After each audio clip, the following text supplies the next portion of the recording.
Stepney the Bluebell engine was busy talking to the other engines. It was his first visit to their railway and he was having a splendid time. He said. Percy was surprised. All the engines thought trucks were trouble.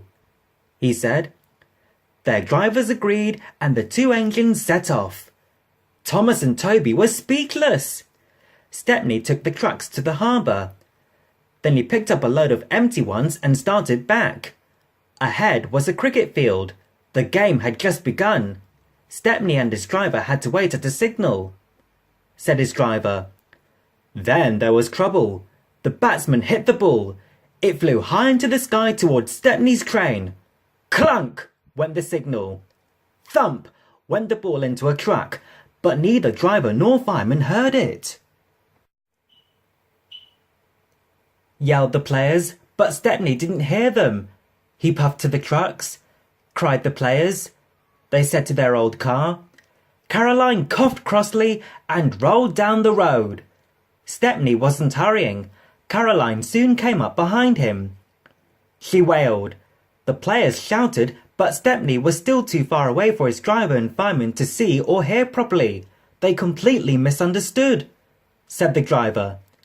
Poor Caroline wasn't happy at all. She rattled along at twice her usual speed. She grumbled.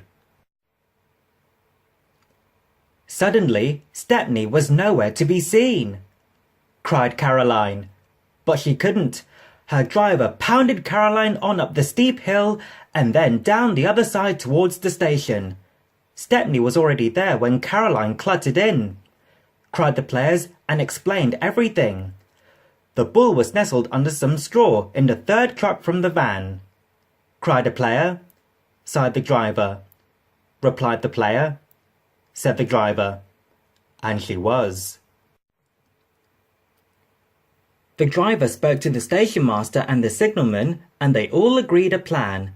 Soon they had rolled Caroline onto a flat truck with a brake van coupled behind. The players crowded inside, and Stepney pulled the train back to the playing field. Everyone enjoyed watching the game.